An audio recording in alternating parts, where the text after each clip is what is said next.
Money and relationships. Peace, my brother. How you feeling? Good to see you, my man. My brother from another mother and father, but a brother nonetheless. Today's topic is money and relationships. How does money affect relationships? Should you be entitled to your spouse's money after the relationship? And all of that good stuff. That's what we're discussing today on the Mars Mindset. So, I got a couple of questions written down. Peace, everybody. Peace, everybody. I have a couple questions written down that I want to kind of pick y'all minds a little bit about money and relationships. And what do you think is best? What if two people are both equally financially intelligent? How do you handle that? Are y'all splitting bank accounts? Do y'all have a group bank account for the bills? How do y'all work all of that stuff out? And if you don't have a relationship, what do you think should be the proper way of working it out? So that's what I'm seeking to understand and discuss today. I have my own personal opinions, but I like hearing other people's because that's what helps us grow. And if anybody has any real money tips, I know my man about that wallet, he's not in here. But if you need good tips on credit cards, he's the guy to go to. Very enlightened and informed on how to use credit cards to your benefit, even for your underage children and stuff like that. I interviewed him on YouTube a couple months ago. So, Dr. Hawk, how you feeling? Good, how are you? I feel pretty good. I went for a walk today. It's kind of cloudy, but it's not too cold. I wore shorts and a hoodie, and I'm sure they'll talk about me, but that's okay. Money and relationships. What's your views on money and relationships? 50% of marriages end in divorce. They say the top reason is for finance. What's your opinion on that? So my opinion on that is you gotta be okay and have that mindset that it's no longer this my money, this his money, this is our money. So this is our money because I don't want to have any arguments on money and finances or where they go or where they're coming from because, like you said, many divorces end because of issues with money. Okay. So, Steph said, "Are kids involved? Do you think having kids while in a marriage changes the way you handle money? It changes the way people should handle money." Of course, yeah, it does. Especially if you're looking at, are you putting away money for a college fund for a kid or things like that.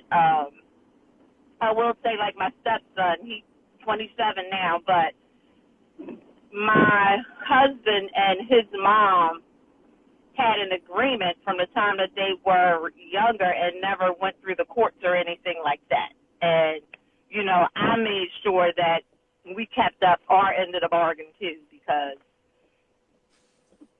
and made sure that it was equal with our children and making sure that all of them were inclusive of what we use our money towards when it comes to our kids. Well, that's very noble. That's good. You said it should be our money. Yeah.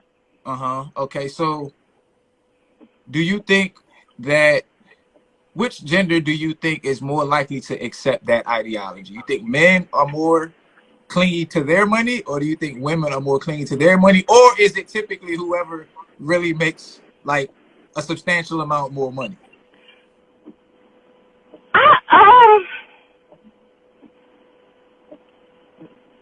It might be men. I will say that. It may be men. I'm going to say it's men because if you have money set aside for something, like men are too prideful to say, hey, I need to get some money out of the account for X, Y, and Z, and having to ask that question of their wife or their spouse or their significant other. Okay, so in your opinion, men are more likely to be more clingy to their money than women are. Yeah. Okay. Because I could go with that. And I'll say this because, which I'm okay with my husband. Like, I pay all the bills and all that. So we have separate bank accounts. I'll say that. We do have separate bank accounts. We don't have a joint bank account.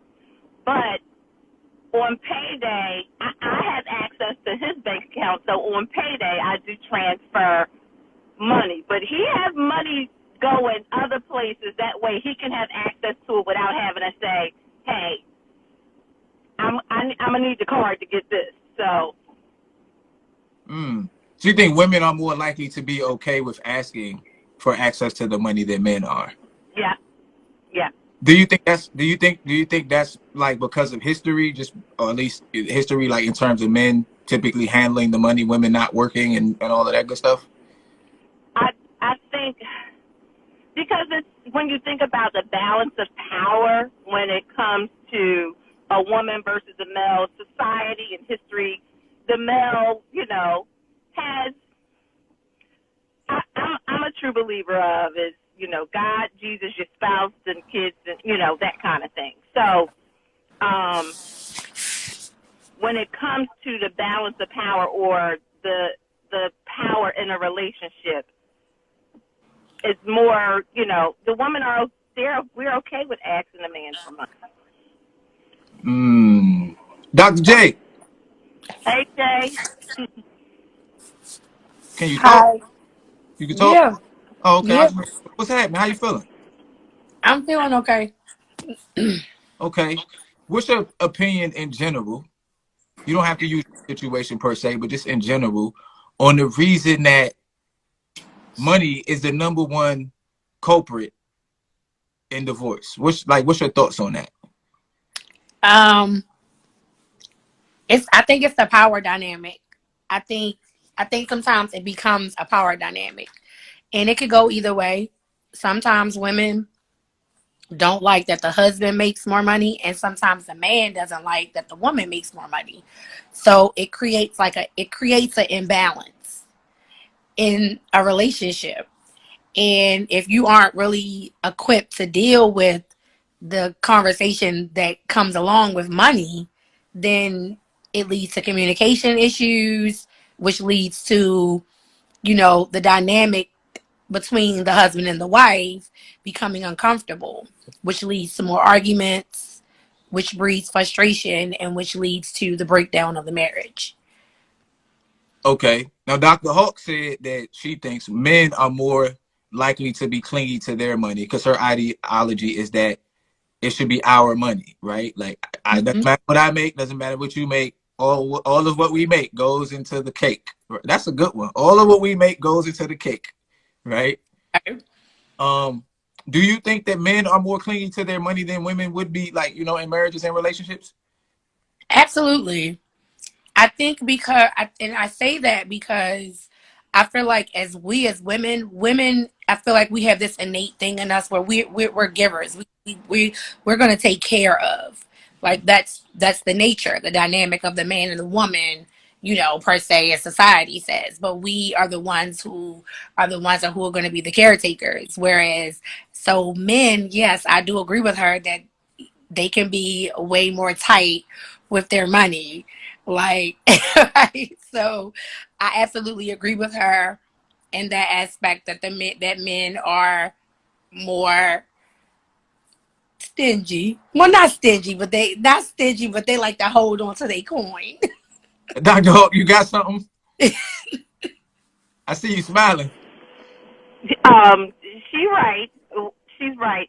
I won't say they're stingy, but like you said, they hold on to their coins. Because my husband, even though he works, he will be hustle man and try to hustle something else just so he can have something else to say, well, I bought that with my money. But it's still ours. But it's not because it has to be like that, but I think it's because he's a man and he feels like, it's a pride thing for y'all men. It's a pride thing. Well, yeah, I mean, it is a pride thing for us. And also, society puts more pressure on men to make more money than their woman, or you could be looked down upon if your woman makes more money than you. And if you're not in a relationship, the amount of money you make can dictate the women that you have access to. So I think for men, it's like, well, I'm probably already doing a job that I don't want to do. I'm probably, you know, if I'm not like highly educated, I'm probably doing a job that's fairly dangerous to my life. So I look at it as someone who I look at money as energy, right? I'm trading my God-given energy for, I mean, we just call it money. We don't have to go down that rabbit hole, but we'll call it money. And then I use that money to take care of survival, my family, and all of the things that I need. And because I'm essentially putting my life on the line every day to go get this money, it's going to feel a little weird to just be like, yeah, you know, I just went out there, almost died. I got this money. Here you go. Can you hear me? Yeah, I get you. I also think too is what you guys come into the relationship with when y'all first start. I think that makes a big difference too, because if you start the relationship as the woman making more than the man, or as the man making more than the woman, that you already come in thinking, okay, I need to protect what's mine as far as money. But if you guys come into the relationship basically at the same spot and you say you're building together, I think you're more likely to accept, you know, when the woman starts making more than the money or more money than the man, or vice versa. So I think that. Yeah, I mean, I think I agree with you there. I think whoever is more established, or if one person is kind of more established, whether that's has a house or has a 401k or a substantial amount of money, and that could be $5,000-$10,000, you know what I'm saying? Because of what it took to get it, they're more like, hey, you know, we could build, but this 10 racks right here, this mine. I got this one on my own. And nobody really wants to lose their money on account of somebody else. Like imagine, Dr. J, imagine if you lost $20. You'd be like, shoot, man, I lost $20 and I can't find it. But imagine if you gave me $20 to hold for you, right? And then I come to you and I'm like, hey, Jay, I lost your $20. You're going to be like, hold on, you lost my 20, right? Maybe not $20. All right, 500. Okay, yeah, then we got a problem. Yeah, yeah, then we got a problem because it's like, oh, so you just gonna lose my money? But you lost your money too, so why? I'm supposed to be more responsible with your money than you. Yeah, you are. Hey, I'm thinking about it. I'm like, yeah, I probably would be like, yeah, you know, if it's my money, at least I don't have to be accountable to anybody else. So let me ask y'all this. Because we live in a world now where women are making more money, what advice, right? So I'm a guy, I make 65,000. I'm a teacher. I have a very noble profession. People respect me. I make $65,000 a year. But the woman that I am dating or whatever, she makes, I don't know, $120,000 a year. And I live by myself. I'm fine. I'm sufficient. I'm efficient, sufficient in all the issues. What advice could you give me in dealing with a lady who makes more money than me? Like, how can I traverse that?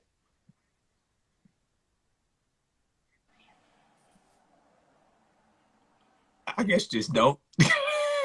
I was waiting. I was gonna let. I was gonna let Dr. Hawk, go ahead. I was gonna let Dr. Hawk.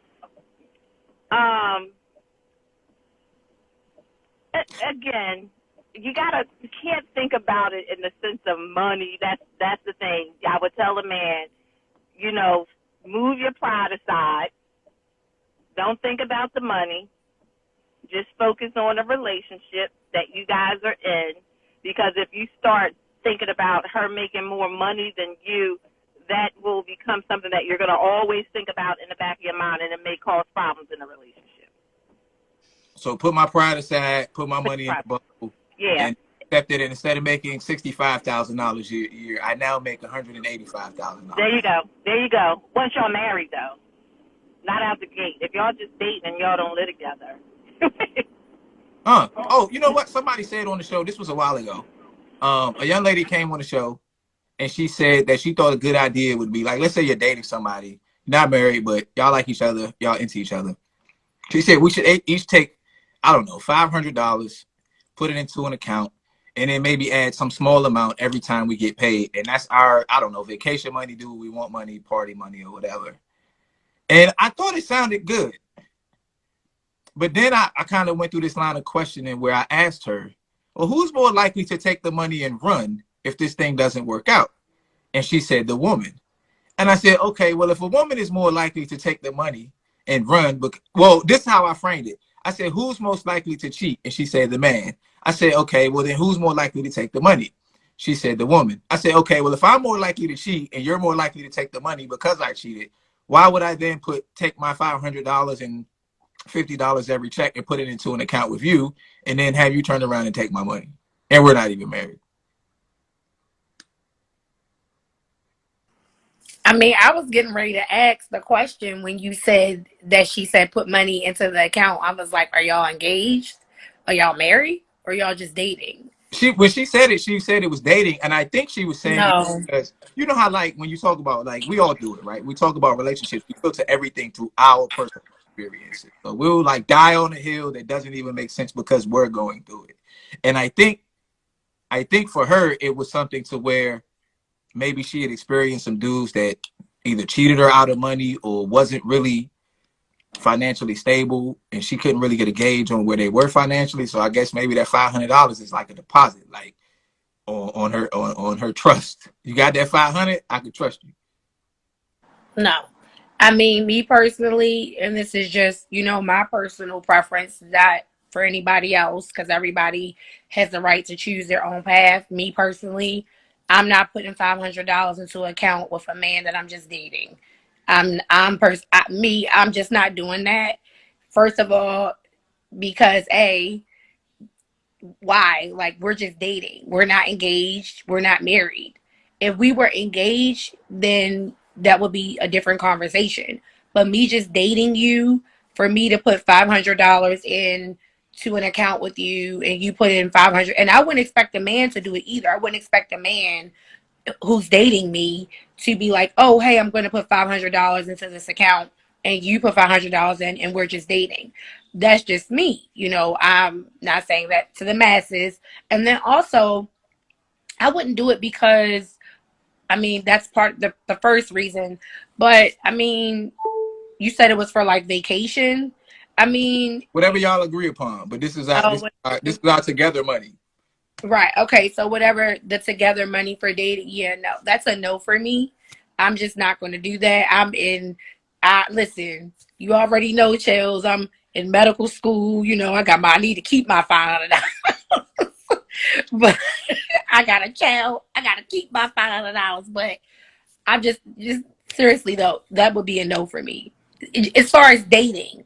Like, if Okay. a man, and like I said, it's for both parties, for men and women. I wouldn't expect a man either to be like, oh yeah, let's put $500 into this joint account and we're just dating. That joint just sound like a scam. What you about to say, Dr. Hawk? I saw you press the unmute. We can't hear you. I think you muted yourself, Dr. Hawk. Dr. Hawk, we can't hear you. Dr. Hawk, come on, Dr. Hawk. Hello, can you hear me now? Yeah, we got you. All right. So I don't know if you heard me, Dr. J, when I first came on, but my husband and I, we've been together 23 years, married 20 years, and we still don't have a joint account together at all. So, and, I got a son. He's about 23, and that's something that him and his girlfriend has decided to do. Mm-hmm. And I asked him, I said, you sure that's what you want to do? And I said, I got to let people be adults, because you don't want something to happen where y'all break up and you got to deal with this fighting over this money in this joint account. Because that's going to cause some more tension. It's like, you sure you want that headache? I'm like, okay. I know that's the person you think you're going to be with, but you rather young, but that's what y'all want to do. That's what you do. Hey, Dr. Hawk. So I got hypothetical. Say my man Tom, he out hustling and bustling and he working. And then he come to you one day, he's like, I think I'm about my dream car. I don't know, what kind of car is Mr. Tom like? What's his favorite car? Listen, I don't know. It changes from day to day. But I know he want a Porsche. A Porsche Cayenne is one thing that he's been talking about. Okay, that's funny you say that, because I was gonna say Mr. Tom comes to you one day and he's like, hey, look, darling, I got my hustle money together. I got my working money together. I'm about to go buy this Porsche. It costs $150,000. What are you gonna say? I'm going to ask them, can you Why you pay say? me? Hold on. Why you shake your head first? The micro expression was no, no. Listen, $150,000 car. I mean, we okay. We in a good place, but I don't know if we ready for no $150,000 car note at this point. Ain't no car note. He gonna go spend it in cash. He got the money for it. Oh, well, if he gonna spend it in cash and he got the money for it, you know, you all good.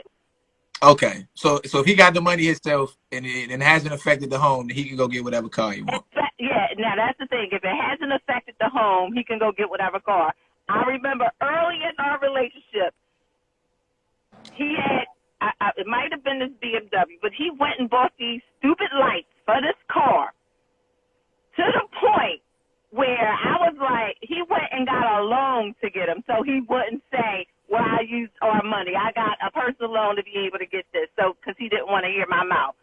But at the same time, I was like, there's some things around this house that needs to be done, and that's what you chose to do. But that was early on in a relationship, so we've been there. So, Hey Jay, what you think about? I mean, well, I mean, we're friends, Chell. So Yeah, I know. my situation. But you know, um, the power dynamic, or not the power. I want to say the power dynamic. The The money. dynamic of the money shifted in Mm, my relationship. Because as the masses probably know, everyone who's cool family in here, Raw got hurt really right. bad. So the shift changed because I was in nursing school when we first started dating, and he was making a lot of money, like a lot of money.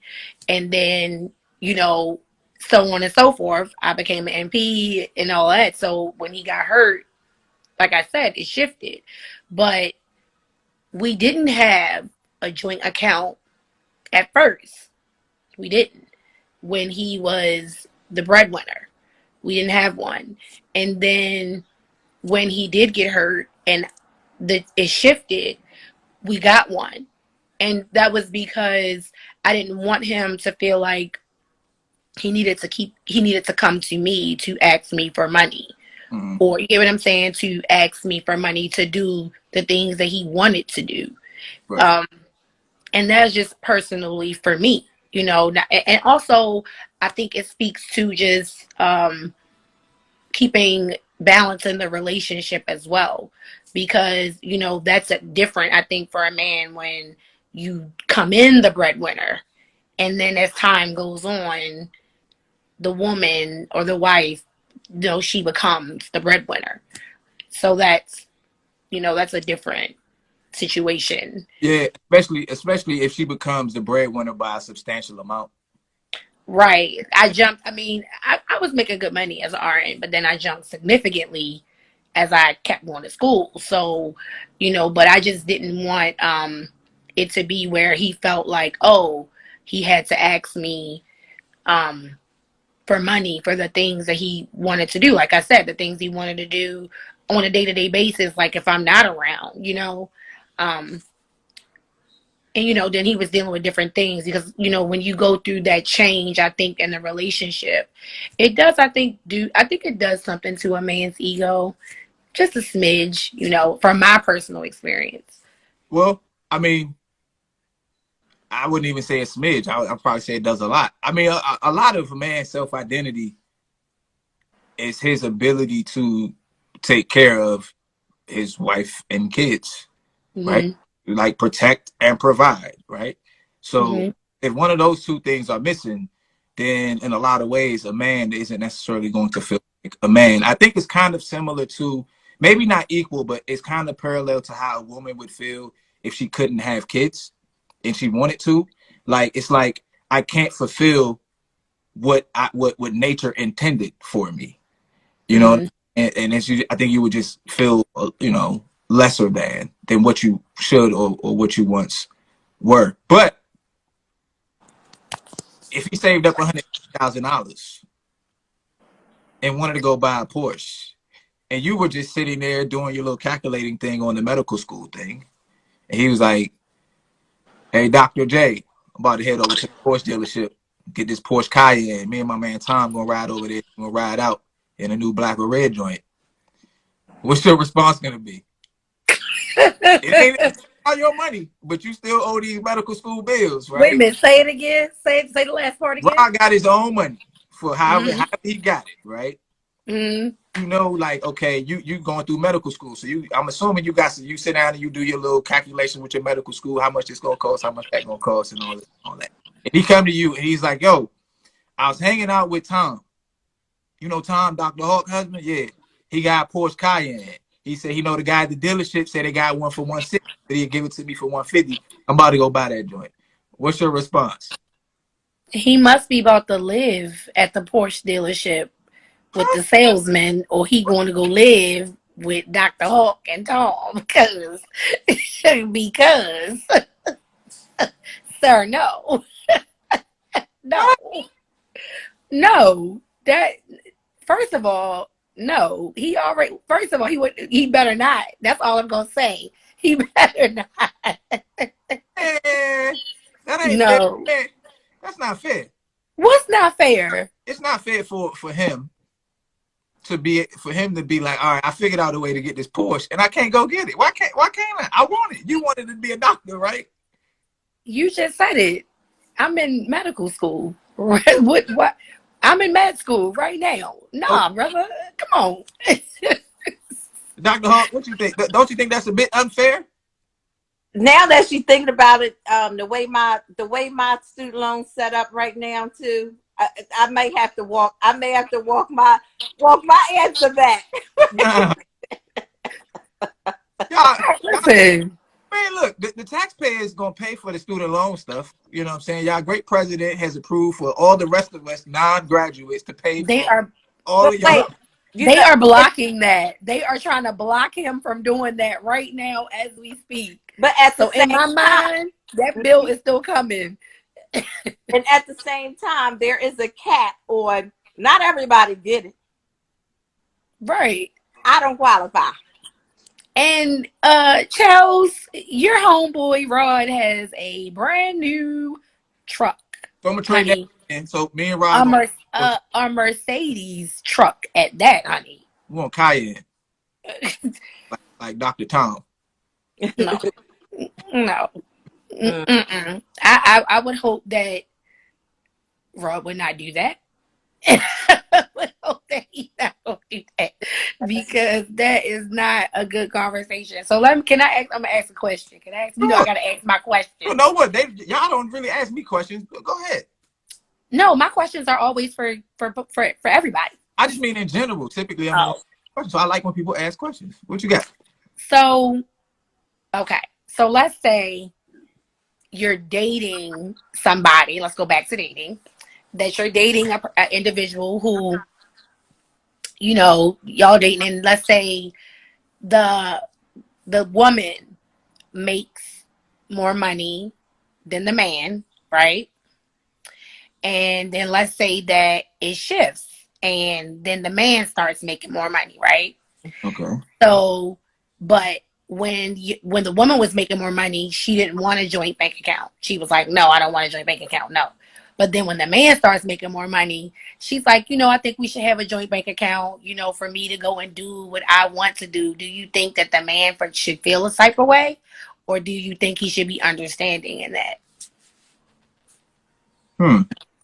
Do you feel like do you feel like it should be like, well, why couldn't we have one when you were making more money? Why? Yeah, especially if he brought it to the table at the time. Mm-hmm. I'm gonna be like, hold on. So when you didn't have that little money, you didn't want to bucket the way Dr. Hawk suggested. But now blew up, and the Mars mindset got a bunch of money rolling in, all that good stuff. Now you want to pool the money together. Mm-hmm. I feel some kind of way about that. I feel like from a financial standpoint, you're not keeping it 100 with your principal.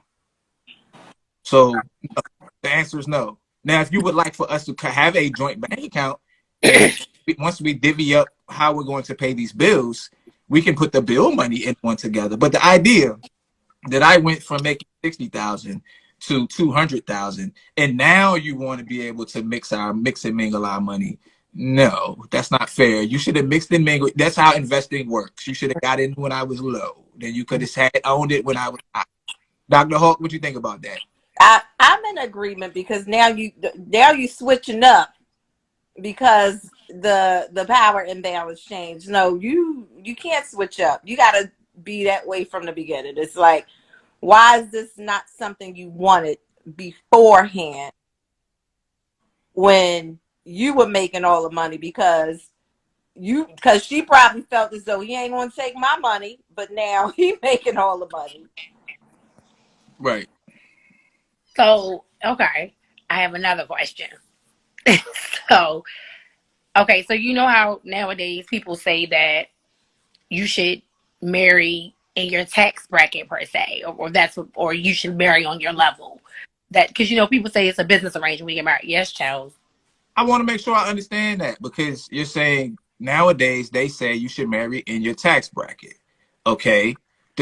Are you saying that, well, typically women have married above their tax bracket, right? So that's never been a principle for women. Where now? Huh? Now? You're saying No, now? I'm saying historically, women have not married in their tax bracket. Historically, it's called hypergamy. Women typically tend to date up, right? I disagree. You think historically that women, and I'm just trying to make sure I understand. You're saying that historically women have dated guys who made an equal amount of money as they did? Yes. Now, you got to think about the type of woman it is, though, because regular smegular me, is different than somebody that's looking for a baller. You know what I'm saying? Because that's what they're out looking for. But like, if you talk about like a typical woman that's like, I'm satisfied, I just want to be happy, forget about the money or whatever.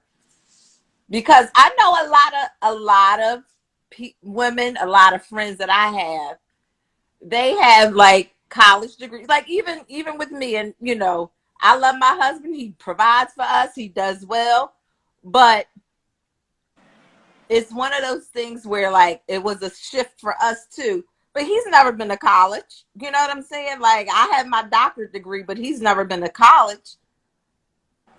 So it doesn't happen. I know a lot of women again who has blue collar men and they're professional. Well, okay. Is it possible that that's the bubble that you exist in, though? It could be, but it could be. Okay. And Jay, I want you to finish your question. You know what do you mean? That's the bubble that she exists in. Because what she's saying, well, I'm sorry, you can explain it, Dr. Hawk. Go ahead. No, what I'm saying is a lot of women that I know that are professional women, they have men that are blue collar, and they may have, some men have their own business, but not typically always. So it's not a thing where women are marrying above their tax bracket. So, right. So the way I see it is like, I understand what you're saying, Dr. Hawk. In my mind, I'm subject to being wrong, right? I haven't looked at the statistics. In my mind, if you took a young lady who was making at the lower end, say like $40,000 a year, I would assume that most women who make $40,000 a year would choose the guy who's making, say, $80,000 or $90,000 a year over the guy who's making the 40, if all things were equal. But let's think about it too. When I grew up and where I'm from, you couldn't find many men in the hood making $80,000, $90,000 a year either. Right, but right, and that's fair. But if they had access to those men who were making 80 or 90,000, right? Do you think they would have been more likely to end up marrying one of those guys who made more money? It depends on the woman. I think it clearly depends on the individual, on a woman. That's me personally, where their values and ethics lie. Okay, I got you. Dr. J, what was your question? I'm sorry, I shouldn't have cut you off. I was just trying to make sure. I might have forgot it. I think I remember. I think basically the question was just going to be, do you feel like that women or men who are making a certain amount of money because you said date up. So I'm going to say, do you think that they should date down? Do you think that people get in relationships for love or money? More for love or more for money? Ooh. Um, that's a tough one for me to answer. I think that a significant amount of people, I think money matters to a significant amount of people early on. When you're young and you're trying to become established and you're trying to conquer the world, I think money is more of a it's more pressure for money to be relevant. Becomes more relevant at that point. But I think as you get older and you get your heart broken a few times and spit on and stomped on, or you just go through experiences, you find that love has more value than money. So I think it depends on where each particular person is in their journey. And I think it's the switch. I think it's the opposite. I think when you're younger, you're more likely to marry for money. Because I'm going to tell you, if I was in the dating pool at this stage of my life, I ain't getting no, it's going to be a different type of man that I'm looking for. Hold on. You said when you're younger, what'd you say when you're younger? What? I think it's more for love, yeah, as opposed to money. And I think as women get older and they're in the dating pool, I think, which is why you see a lot of older women have more, this is what I want, this is the criteria. And there may be more older women that are single because it's certain things you can be like, nah, I ain't dealing with that. I'm too old. My kid's grown. I ain't taking care of no man at this age. So, okay, you got something, Dr. J? No, go ahead. What were you going to say? I don't know, right? But I just imagine that a woman who has climbed some ladder of success and been through boyfriends or divorce or something, while money may be important to her, I think she would end up ranking the love aspects of it higher because she knows, like, if I find someone who genuinely loves me, and you got to think, to a degree, she's already doing at least what she can do to take care of herself. So I understand what you're saying. Like, I can see why a woman would be like, I ain't taking care of no man. But I could also see why a woman who made, let's just use $120,000 at the age of, say, 35 to 40 would be willing to date a guy who was making $60,000 a year and fulfilled the love bracket, the love thing, more than a young lady who was in her 20s making $120,000. I think her mindset would be more like, oh, nah, I need somebody on my level and somebody that I can use his money and my money to build with. You understand what I'm saying? I get it, but I guess I'm thinking at this point, like I'm 47. Okay. And if I run into a man and I say, this is where he is in life, this is all he got, where he got in life, and he 40 plus, something ain't right. Okay, so go back. We got two doctors in the house. And so we'll say Dr. J and Dr. Hulk make $150,000 a year, whatever that may be. And both of y'all have been in marriages, relationships, and all of this and all of that good stuff. And you come across a guy who makes $60,000 a year. He's a teacher. But for whatever reason, he's maxed out. That's what he's going to make. He's not doing anything else. He's not trying to save the world. He's just going and teaching high school math. And that's what he does. Are you rocking with him? I think I'm sorry, go ahead, Doctor. What were you saying? I said somebody like, I think I would. Somebody like that. You said that he's not trying to do anything else? Nah, he a teacher. I'm a teacher. That's what my childhood dream was. I'm a math teacher. I'm good at math. And I teach these 11th graders algebra, whatever it is you learn in the 11th grade. No, and this is going to sound bad. No. I'm going to say no because, wait, no. Joe, stop laughing. Stop laughing. You the one said it was going to sound bad. Well, I'm going to say no. And only because, for me, I'm going to say no only because it's not about the fact that he makes the $60,000. It's about the fact that you said this is all he wants to do. He's content with that. I know for my mindset, I'm not content with that. My goal is to always elevate. My goal is to think of the next thing and the next business venture. It's not to stay stagnant. That's just me. So that's where the no came in when you said that, oh yeah, that's all he want to do. He don't want to do nothing else. It's not even really about the 60K. It's about that you don't have the ambition to want to do anything else. Okay, let me give you some pushback, Dr. J. Sure. I think it is about the 60K. It's not. I'm going to tell you why. Okay. It's about the 60K because if he had a trust fund, and in that trust fund, he had $5 million in some properties or something that he just wasn't interested in, but, you know, he had it. And he's like, no, I'm good. Like, I just like doing the school thing. But if you want to deal with the trust fund, and you can do whatever you want to do with it, I don't really care.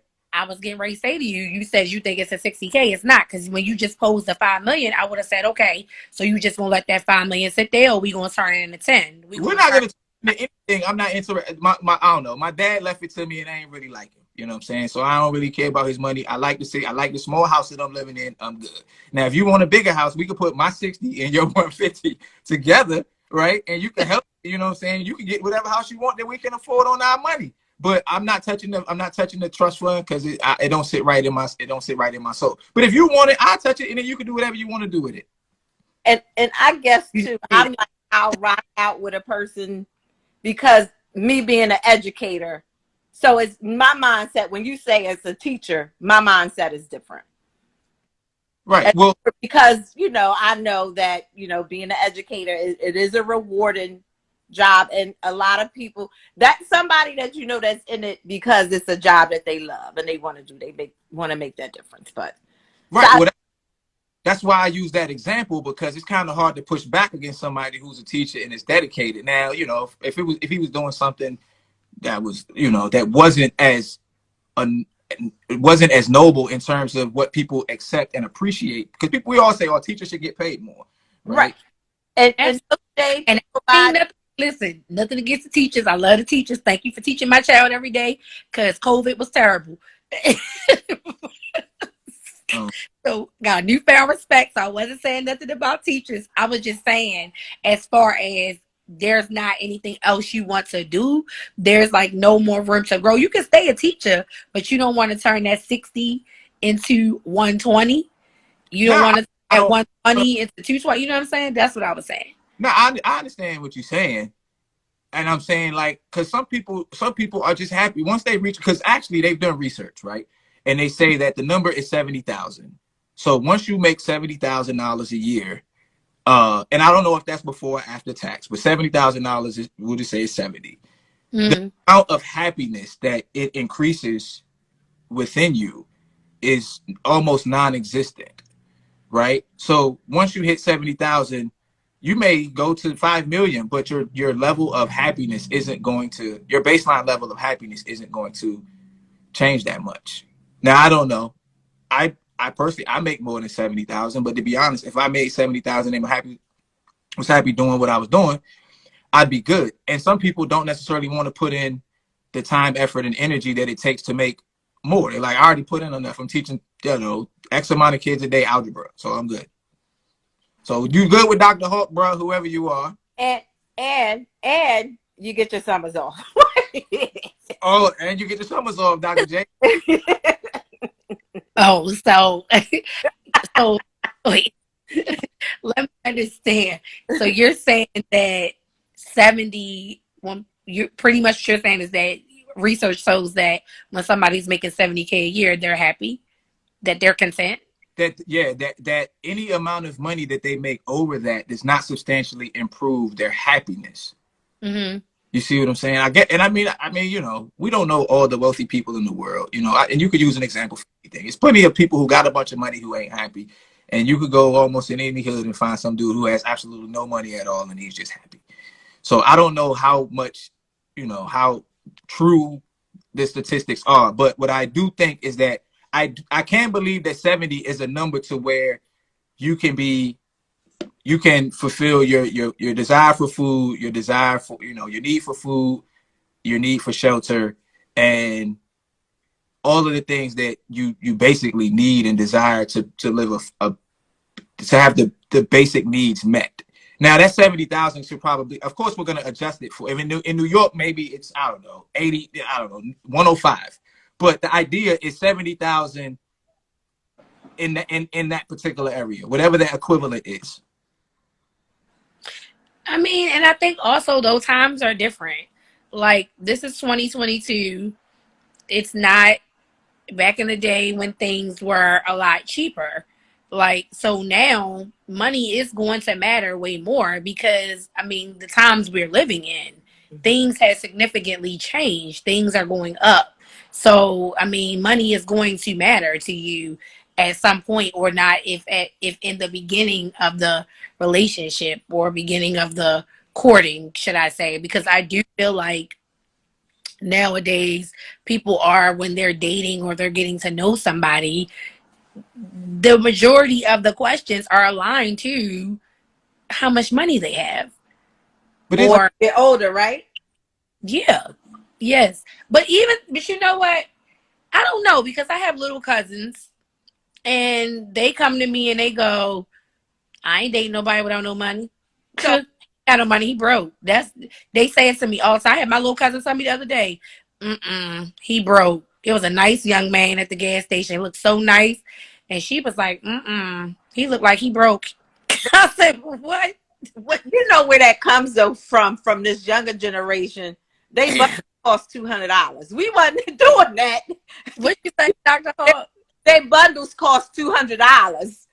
You know what I'm saying? When we were growing up, we wasn't worrying about, things like that. As far as I want to get my set of nails is $100 and something. Those kind of things. But this is where we are in society with these kids. So they looking for the money. They looking for.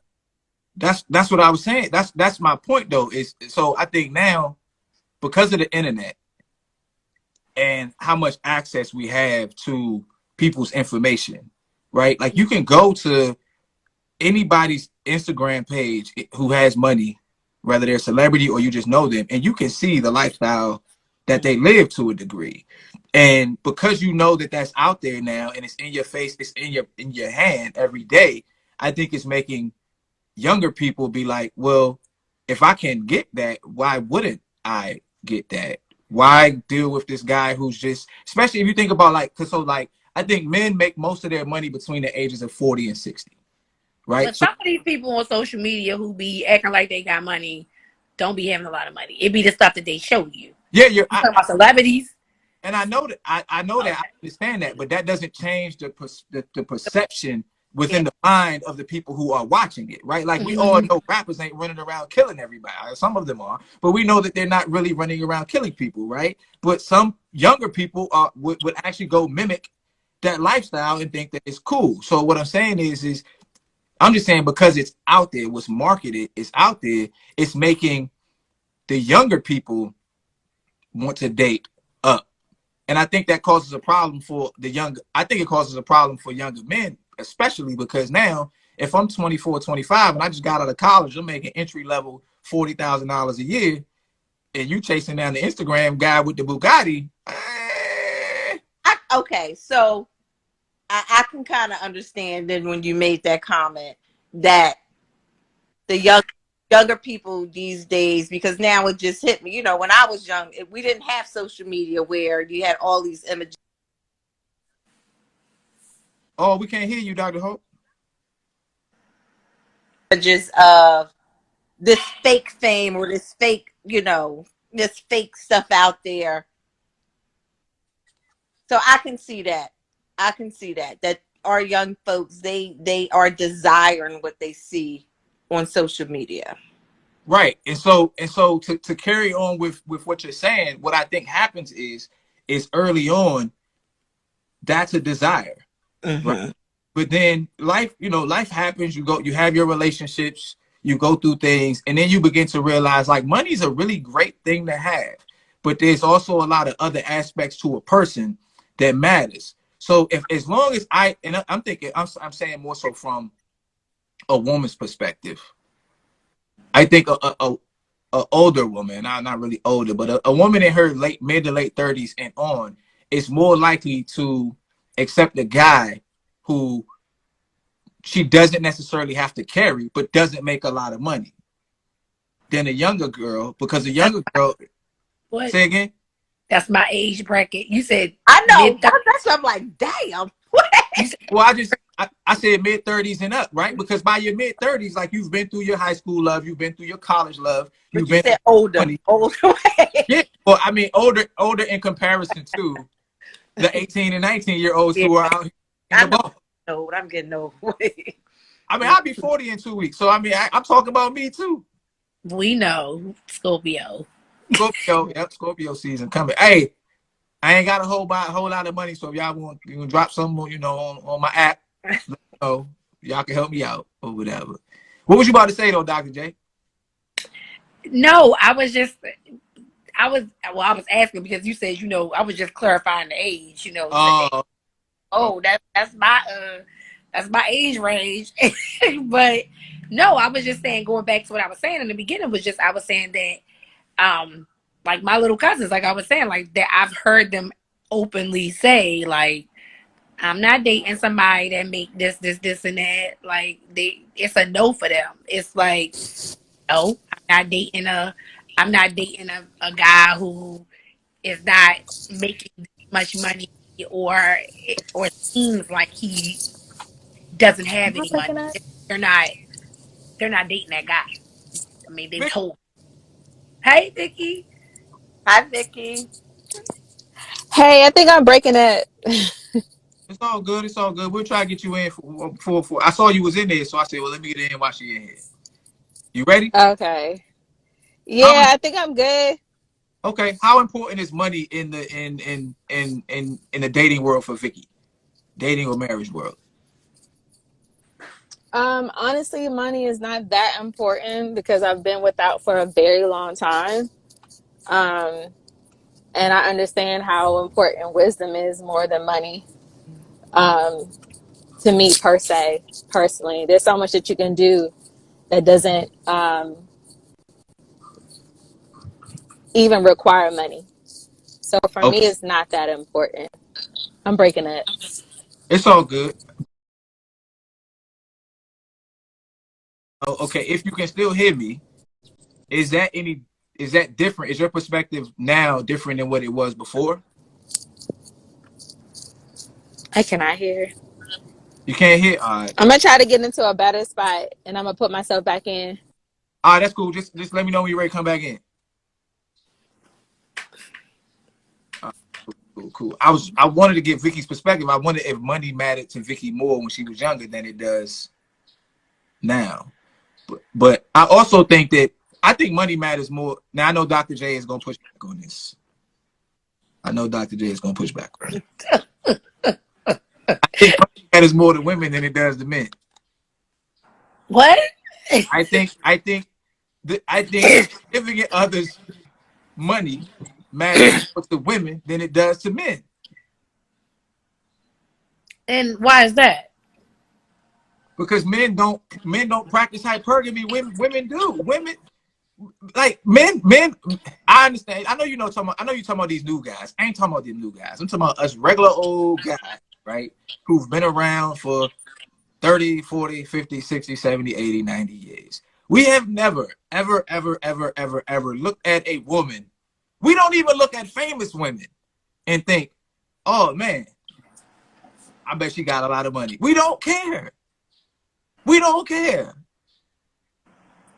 So you don't think that men in their, what's the age bracket? Because you said not the new guys. So what would the new guys be? What, under 30? Yes, we'll just say under 30 for the sake of conversation. Then no. There are some 30 and older guys who do care about how much women make. Okay. Because but is it a significant amount? Like there's some guys who will do a lot of things. They're not representative of the whole. So I'm like, how many of these dudes out here like asking women for their credit score? A lot. There are a lot nowadays. There are men have created whole lists right now in this in this era that we're living in, there are men out here who have created a whole list of what they want, and they're not even 10 things on that list. With the first thing being, oh, I want your credit score to be this, and your credit score is half of that. So I don't necessarily agree with that. I agree that men nowadays, they have started to be like, because I feel like a lot of marriages, because you did ask me about marriage in the beginning, are business, they're business deals now. They're business deals. They're like, okay, I make this, you make this, this is what it is. But like I said, there are men who have created these whole lists that are like, oh, X, Y, Z, do you make this? Yes, that is what it's geared towards, I feel like, nowadays in dating. But okay, so let's say that is the case, right? I don't even think that the motivation is the same though.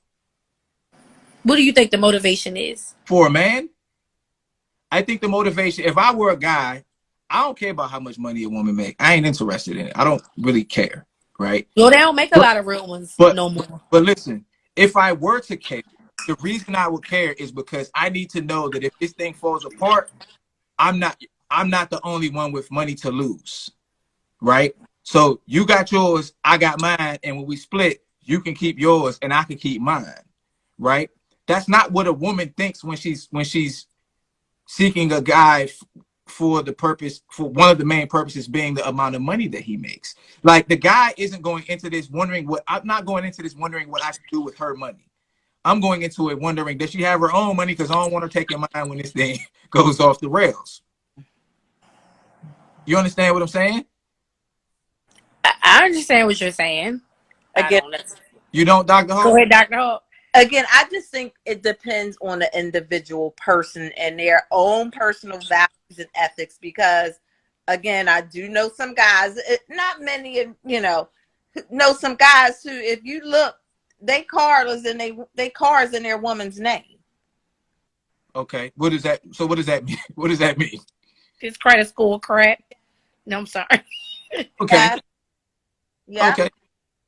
And then they will look for, I've known guys who would look for women just for that reason, because they done screwed up somewhere and they still want to live a certain lifestyle.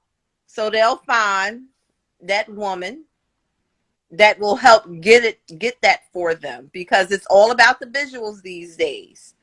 But okay, I understand what y'all are saying, but is that the majority, or is that just a subsection of the whole male population?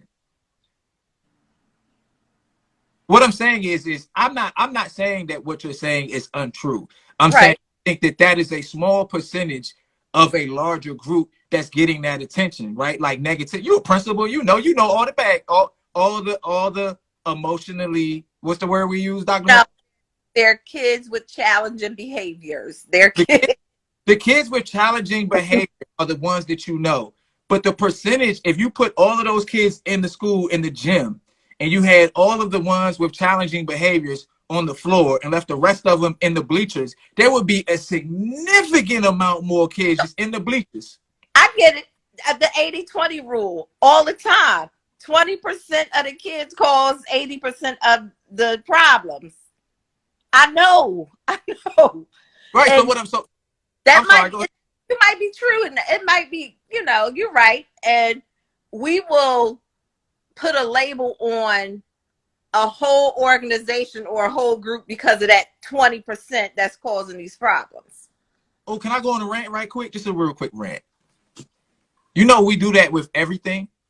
Yeah. Right? We do that with everything. And when I tell you everything, I mean every intersectionality group that has been created in academia, right? The only time we have an issue with it is when someone else is doing it to us. Mm-hmm. Right? We never really have too much of an issue if it's not us. So as Black men, if I give you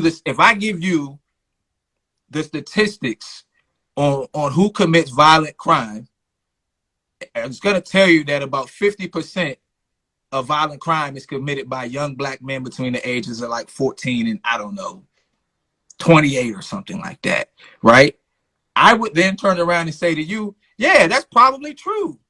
But those people are a very small percentage of the black men. So they don't get to represent us, right? Now, I'll give you a flip side to it. We as black people will go out into the world and say that a bunch of white people are racist, right? But if we actually kept account of the people who were outwardly racist to us, we would be like, well, most of the white people, they didn't even look at us. They don't even know. They ain't paying us no attention. So I think there's a human element. I think we have a built-in negativity bias, probably for survival, to find the negative in a group and attach it to the whole group. And that's probably one of the reasons why we have a bigger problem getting along with the different groups in society. And one thing that you got to understand too. So you often hear in the communities, black on black crime, but white on white crime is a thing too. It's 100% in the community. Of course, the crime that I commit is going to be against a black person because that's who I live around. So the crime that's committed in the white community, that's 100% too, because that's who you live around. Right. I agree. And they've done studies on that. Like all groups, all races of people are more likely to have a violent crime committed against them by someone of the same race. You're actually more likely to be killed by somebody that knows you than someone who doesn't, right? But we're not really scared of the people who know us. We're scared of the people who is hanging out in the corner. Vicky! Hey. Vicky, are you there? I'm here. Okay, good. Are you good? You ready? Yeah, I think so. All right. This is what I was gonna ask you. You were saying money isn't that important at this point in your life in terms of what a guy makes. I'm sure, and I'm sure you're not just gonna date someone who's doing nothing, but I get it. Right. When you were younger, in your younger years, was what a man made more important to you? Honestly, no, because I didn't go for. Okay, I was raised to take care of myself. Okay, I was taught and raised to don't expect a man to take care of you. I was raised by a really strong, independent mom. And so a man was never in the factor of what if or what this, may be, even though my mom did say, don't, go for someone that's not doing anything for himself. So even at my younger age, like I made sure like I was making sure I was getting my own and taking care of my own always, no matter if that person had it or not. Like, and I think for me, I overcompensated a lot of times for. Vicky, we can't hear you. Yeah, my battery. Anyway, sorry. I got taken it. Do you need a moment? Do you need a moment? Yeah, it's just really the service. Yeah. Oh, well, we can hear you if you want to. If you want to continue on, you can. Huh? I said if you want to continue on, you can. If you want to finish your point, you can. I can't. I don't know because I'm seeing everybody buffering. Nah, we good. Just keep talking. Okay. So for me, it was more so even in my younger age, it was not about money. It was just about being supportive and being able to notice the passion and the work ethic in the other individual. And the guy that I was dating. So for me, no money. When I was a kid, yeah, I thought money was everything. Like, I need money for this, I need money for that. But when I got older and I knew that I can work for myself, I had like 4 jobs in high school in my senior year before going off to the military. And I was just trying to prepare myself for life. So I never really had the chance or opportunity to does this man got money? No, I want to make sure he do have a job and, he's able to take care of his bills, but that was never my focus. Dr. J, what you think about? Nothing. I'm listening to you. Said, what do I think? No, it looked like you was thinking. It looked like you was in deep thought. So if you were, no.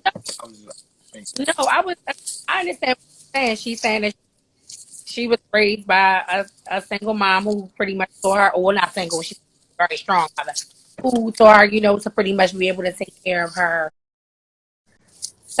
which which I get, you know, because I have a really, really strong mother. Um, and I mean, it goes either way. I feel like right now, it's different right now. I do feel like some of what you were saying is true as far as women will date up. Because if you do look at my situation, like I said, I was in nursing school. Mm-hmm. Broad, he's older than me, and he was making a lot of money. So, in that aspect of what you're saying, you do date up. You know what I'm saying? You date up. So I guess you could say I did date up because then again, like guys that were my age, I didn't really feel like that they were doing nothing. They weren't doing anything. Right. They That's had right. really, there were a few, like a small, like this much, that were, you know, doing stuff, you know, productive, but not where it would be like that. I was like, oh yeah, it was kind of like, Right. That's what I'm saying. Like for a 23, 24-year-old guy, he's still competing with 35, 40-year-old guys who, even if they don't have a degree, they've been at their job for 15 years.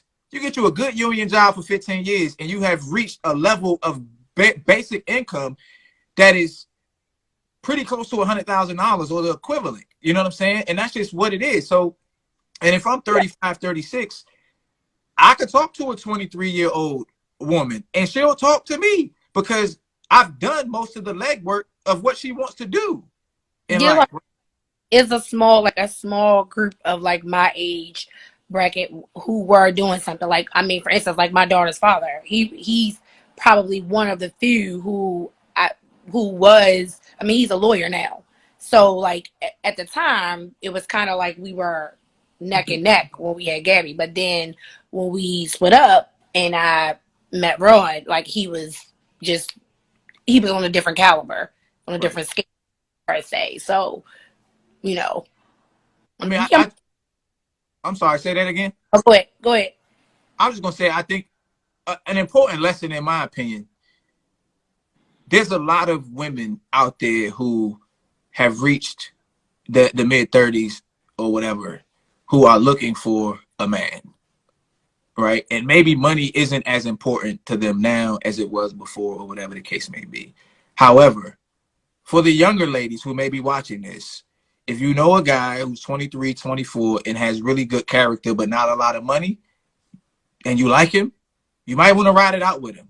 Because even if he goes and gets the union job, in 10, 15 years, I promise you, you will be in the McMansion or whatever it is that you want. And I think that the tendency to want what we want now and not be able to get it now is what creates that. Because the older you get, the more competent. Like me and Dr. Hawk talked about this. 1 in 5 in reality, 1 in 8 in like actuality.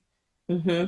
And that's gonna be way more difficult for you later on than it is when you in a group of a bunch of 23-year-olds. Mm-hmm. Yeah.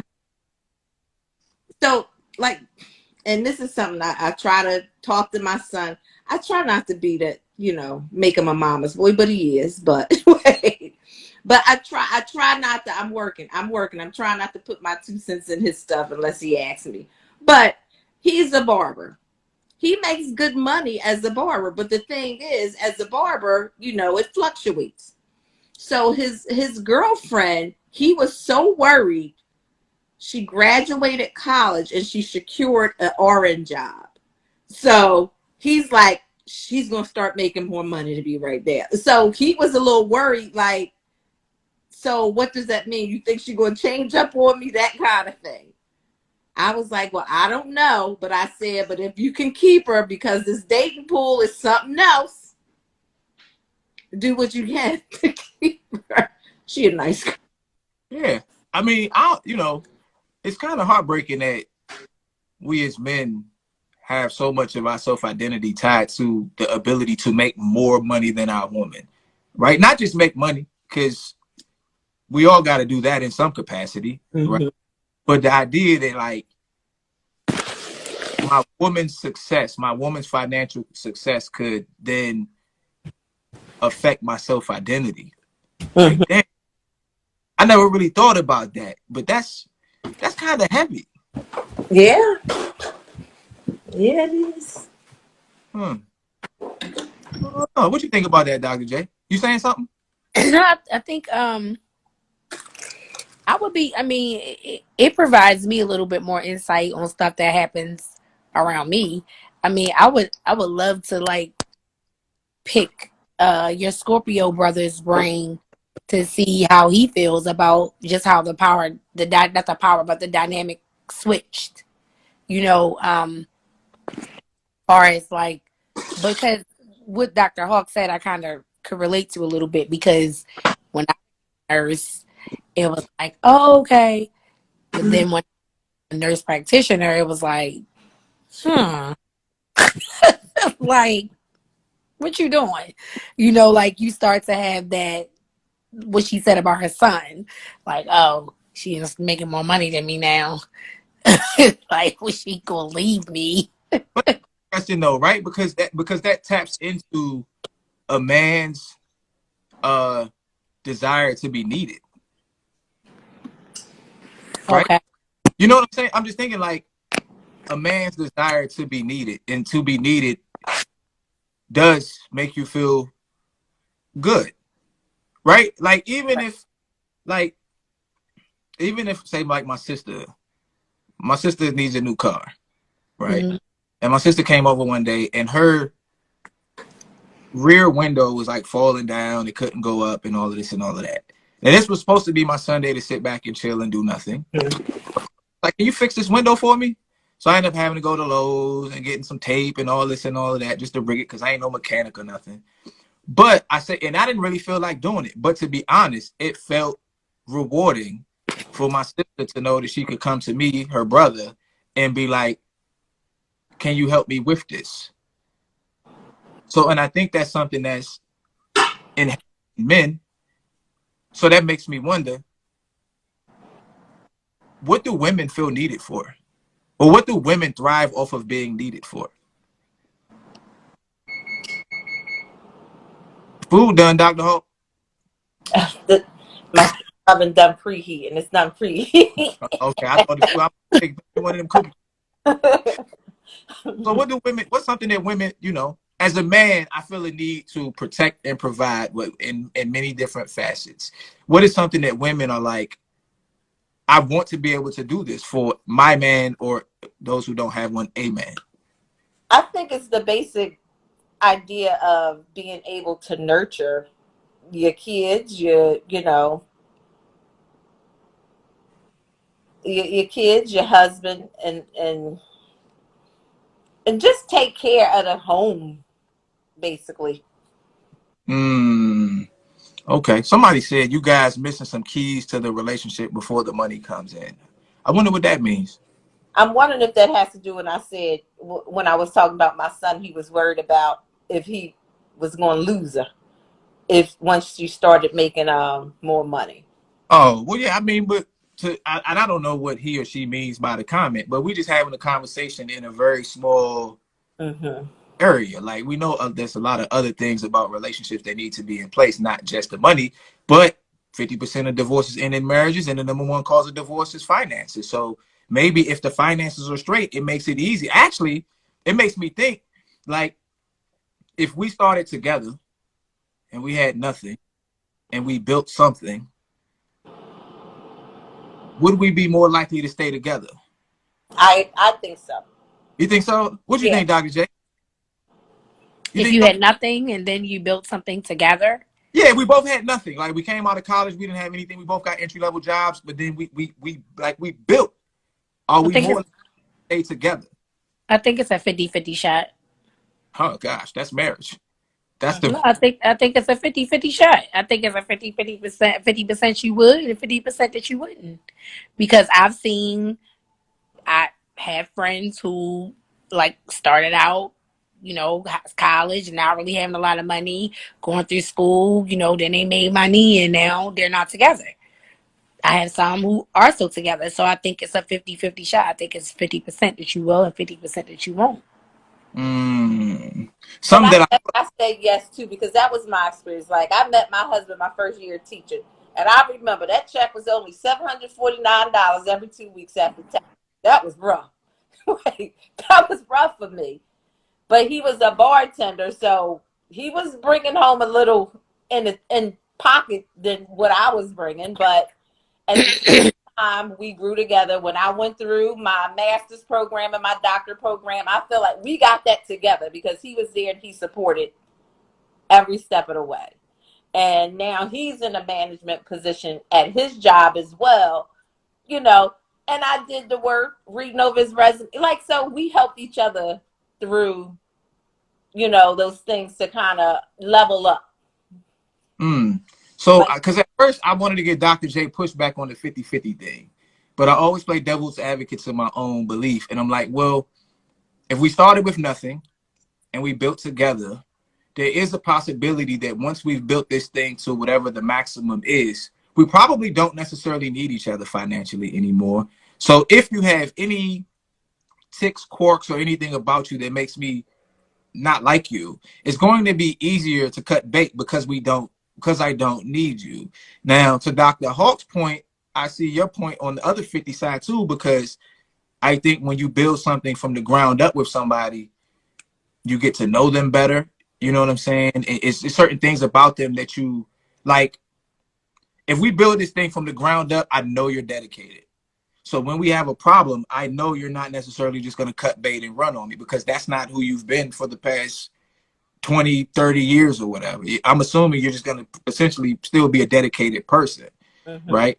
But you do look at these people like these billionaires or millionaires who their wives and them were together, and then they built these major companies, and then once he didn't necessarily need her support, or maybe she didn't need him for whatever reason. Maybe they split the money and go their separate ways. So maybe it is 50-50. I don't know. It's 50-50. It's a 50-50 shot. Ain't did no scientific research, man. Don't be coming on here trying. But it is. It's 50-50. It's a 50-50 shot. Because like you said, we done made all this money. We done built together. So now the little things or the things that you felt like when y'all didn't have anything that maybe didn't bother you or you could deal with, now that y'all got the money, it's like, oh, that's bothering me. I can't deal with that. That's messing with my energy or my mindset. So I need to be over here by myself. I don't need you for the money. I don't have to depend on you. So it's easier to be like, oh, but then in credit to what Dr. Hawk said, it's all on the person. It mm-hmm, depends on the person if you got the stand power, to stay in that. Because I can give you a very perfect example.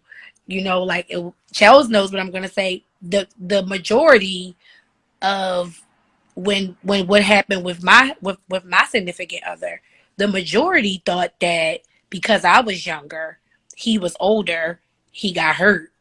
I was making money that I was getting ready. I was going to cut bait and leave him because I was younger and I was making so much money. The mm-hmm, the majority was that, oh, she's not going to stay around for that. mm-hmm. So, we kind of defied the odds per se. And then too, yeah, and you get once you get, and this is where a lot of men fall short. There are reasons why you see the stories like Diary of a Mad Black Woman or Waiting to Exhale.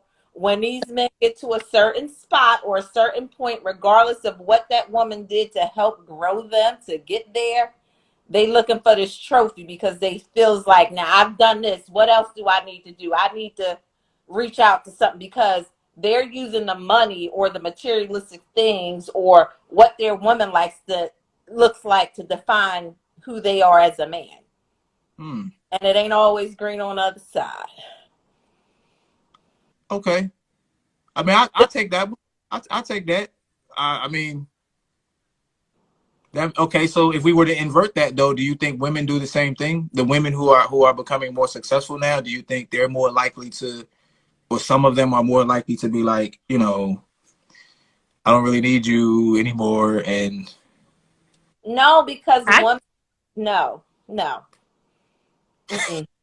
We talking I about that 1 to 8, right? um, I think the So, 1 to 8 is a good argument to back up your perspective on this one. Yeah. and two, I think most women, the companionship and things like that are more important to them than the money. Mm. What was you about to say, Dr. J? no, you're to your question. You said, what was your question? You said that women we are going to be like, I don't need you anymore. Is that what you said? We're saying.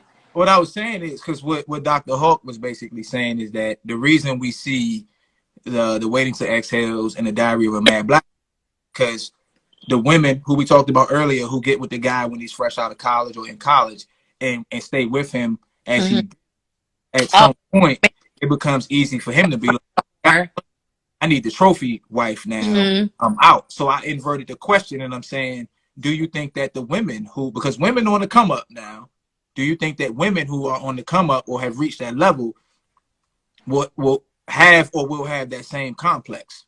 I Women said, don't. Go ahead, Jay. I said I didn't. Yeah, but we're not talking about you. I'm talking But about me. I want to come up. but the thing is, women Well, are less likely to trade in for a newer model, so to say.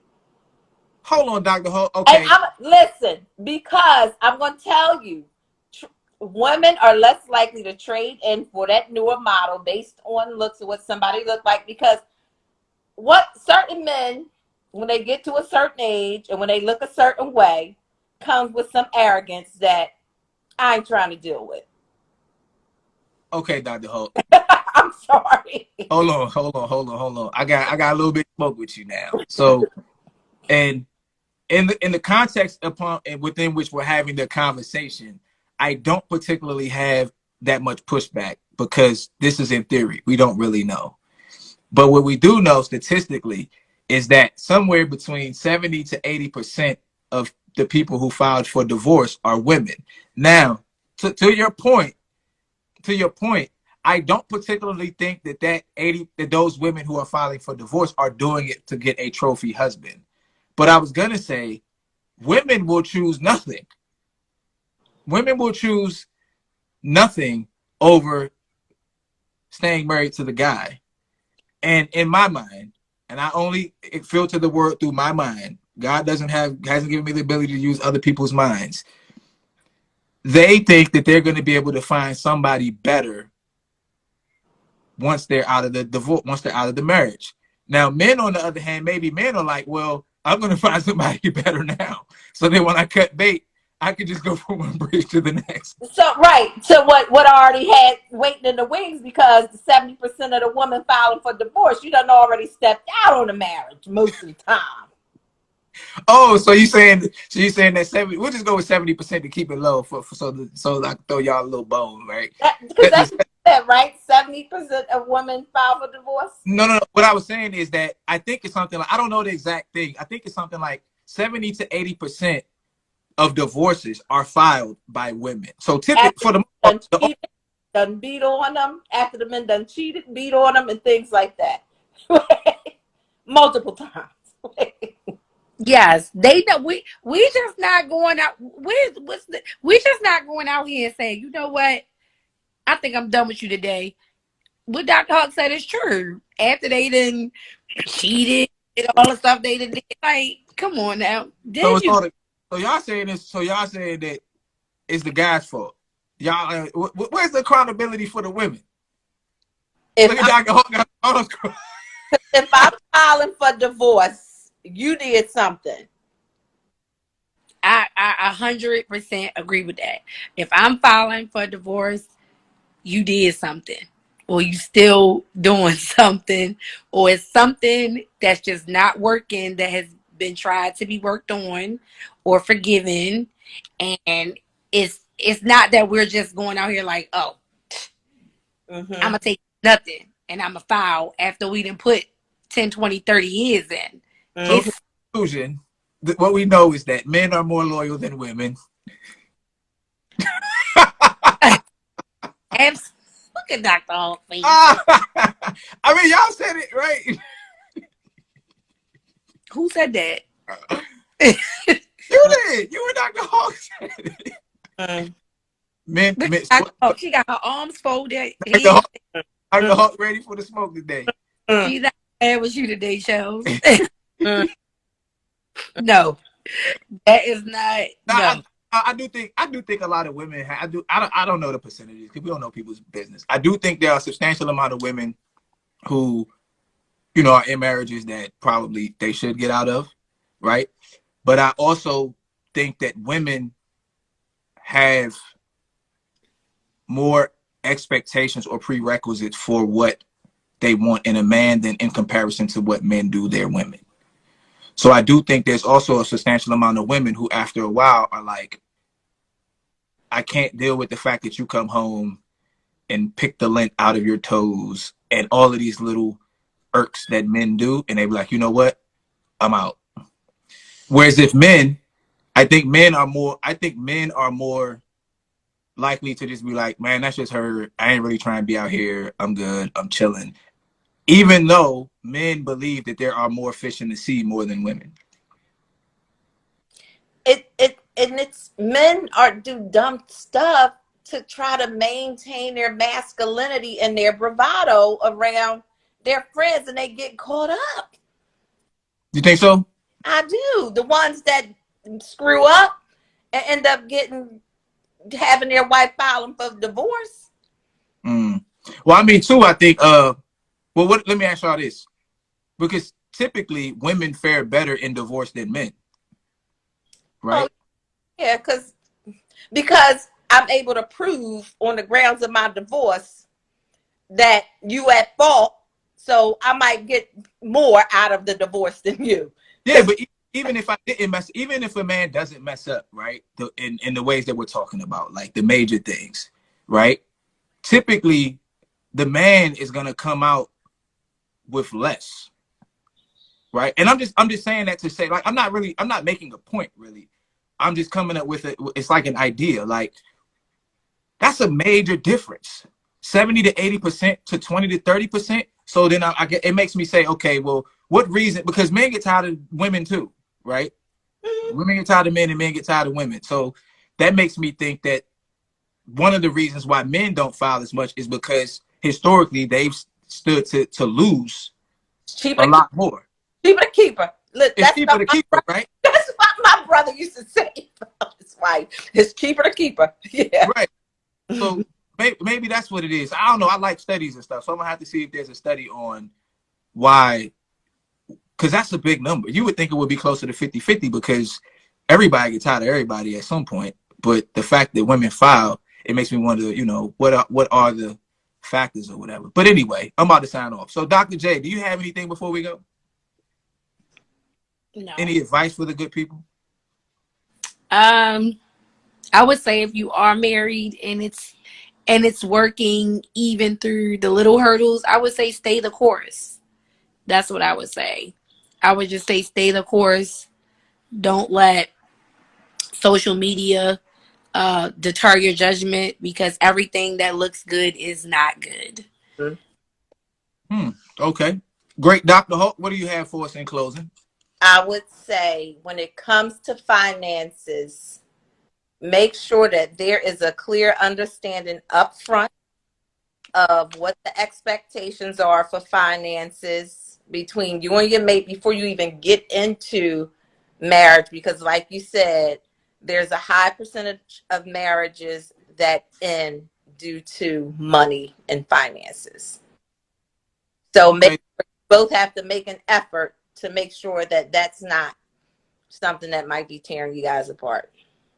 Okay, cool. I'll echo Dr. Hawk's sentiment, which is make sure you talk about it. Come up with all the different scenarios that could happen. What if you start making more money, or I start making more money, or you have to start working, or I have to start working, and kind of have that at least an idea of the direction we would like to go if these things were to happen, or if we're going to have another child, or if we were to have kids, or whatever the case may be, because you can kind of project some of life's pitfalls that could show up. right? And if they never come, they never come.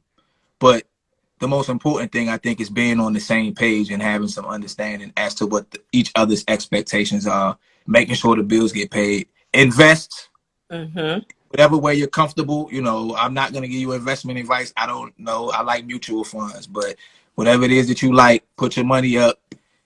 Trust is a good one. Start a business, run it through the trust, all of that good stuff. But definitely be willing, open, and able to communicate with your partner about your ideas, your thoughts, and ways in which you think y'all can build and grow. So that being said, I appreciate y'all. Hug your loved ones, all that good stuff. And if you need a life coach, holla at me. Be good, be safe, be blessed. Take your power back. Peace.